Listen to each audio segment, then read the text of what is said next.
ಕ್ಷೇತ್ರದ ಶಾಸಕ ಮಾನಪ್ಪ ವಜ್ಜಲ್ ಅವರು ಸ್ವಾತಂತ್ರ್ಯ ದಿನಾಚರಣೆಯಲ್ಲಿ ಭಾಗಿ ರಾಷ್ಟ್ರೀಯತೆ ಭಾವೈಕ್ಯತೆ ಕುರಿತು ಭಾಷಣ ಮಾಡಿದ ಶಾಸಕರು 78ನೇ ಸ್ವಾತಂತ್ರ್ಯ ದಿನಾಚರಣೆಯ ಅಂಗವಾಗಿ ಲಿಂಗಸಗೂರಿನ ಸರ್ಕಾರಿ ಹಿರಿಯ ಪ್ರಾಥಮಿಕ ಶಾಸಕರ ಶಾಲೆಯಲ್ಲಿ ಕ್ಷೇತ್ರದ ಶಾಸಕರಾದ ಮಾನಪ್ಪ ವಜ್ಜಲ್ ಅವರು ಧ್ವಜಾರೋಹಣ ಮಾಡಿದ್ರು. ತಮ್ಮ ಭಾಷಣದಲ್ಲಿ ಮಕ್ಕಳಿಗೆ ರಾಷ್ಟ್ರೀಯತೆ ಹಾಗೂ ಭಾವೈಕ್ಯತೆ ಮಹತ್ವದ ಕುರಿತು ಹೇಳಿದ ಶಾಸಕ ಮಾನಪ್ಪ ವಜ್ಜಲ್ ಅವರು ಮಕ್ಕಳು ಮಾನಸಿಕವಾಗಿ ಹಾಗೂ ದೈಹಿಕವಾಗಿ ಸದೃಢರಾಗಿ ದೇಶದ ಸತ್ಪ್ರಜೆಯಾಗಿ ನಿರ್ಮಾಣವಾಗಬೇಕು ಎಂದು ತಿಳಿಸಿದರು.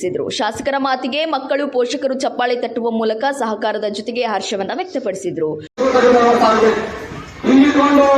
ನಮ್ಮ ದೇಶದಲ್ಲಿದ್ದು ನಮ್ಮವರೇ ನಮ್ಮಲ್ಲಿ ತಪ್ಪು ದಾರಿಗಳಲ್ಲಿ ಹೋಗೋದ್ರಿಂದ ನಮ್ಮ ದೇಶದ ಮೇಲೆ ಅನೇಕ ಪರಿಣಾಮಗಳು ಬೀರ್ತಾವೆ.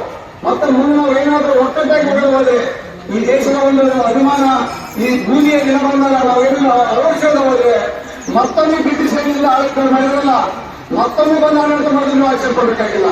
ಅದಕ್ಕಾಗಿ ನಾವು ಬಹಳ ಜಾಗೃತರಾಗಿದ್ದು ನಮ್ಮ ದೇಶ, ನಮ್ಮ ಅಭಿವೃದ್ಧಿ, ನಮ್ಮ ಭೂಮಿ, ನಮ್ಮನ್ನೆಲ್ಲ ಅನ್ನತಕ್ಕಂಥ ಅಭಿಮಾನ ಅಳವಡಿಸಿಕೊಂಡು ಮುಂದೆ ನಮ್ಮ ದೇಶವನ್ನು ಬಲಿಷ್ಠವಾಗಿ ಬೆಳೆಸಕ್ಕೆ ನಾವು ಶ್ರಮ ಪಡೋಣ.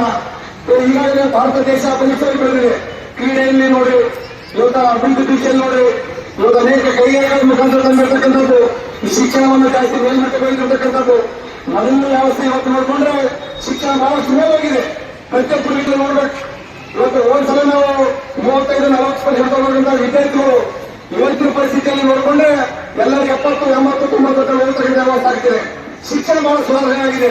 ಇದಕ್ಕೆಲ್ಲ ಕಾರಣ ಅಂದ್ರೆ ಅಲ್ಲಿರ್ತಕ್ಕಂಥ ಗುರುಗಳು, ಶಿಕ್ಷಕರು ಇದೆಲ್ಲರೂ ಕೊಡೋದ್ರಿಂದ ರಾಯಚೂರು ಜಿಲ್ಲೆ ಎತ್ತಲ, ರಾಜ್ಯ ಎತ್ತಲ, ದೇಶದಲ್ಲಿನೇ ಶಿಕ್ಷಣ ಸುಧಾರಣೆ ಆಗ್ತಕ್ಕಂಥ ವ್ಯವಸ್ಥೆ ಆಗ್ತದೆ. ನಾವು ಹೆಮ್ಮೆ ಪಡಬೇಕಿರೋಣ, ಹೆಮ್ಮೆ ಪಡ್ತಕ್ಕಂಥ ವಿಷಯ. ಅದಕ್ಕಾಗಿ ಸ್ವತಂತ್ರೋತ್ಸವವನ್ನು ಆಚರಣೆ ಮಾಡ್ತೀವಿ. ಇದು ಆಚರಣೆ ಪ್ರತಿಯೊಬ್ಬರ ಅಭಿಮಾನ ಸಮಾರಂಭದಲ್ಲಿ ಅಳವಡಿಸತಕ್ಕಂಥದ್ದಾಗಿ ಈ ದೇಶಕ್ಕಾಗಿ ನಿಮ್ಮ ಸೇವೆ ಸದಾ ಎಲ್ಲರೂ ಕೂಡ ನಾನು ಎಲ್ಲ ಮಕ್ಕಳಿಗೆ ಮನವಿ ಮಾಡಬಹುದು. ನೀವೆಲ್ಲರ ಜೊತೆಯಲ್ಲಿ, ಶಿಕ್ಷಣದ ಜೊತೆಯಲ್ಲಿ ನೀವೇನೇ ಕ್ರೀಡಾಪಟುಗಳಾಗಲಿ, ಸಂಗೀತಗಾರರಾಗಲಿ,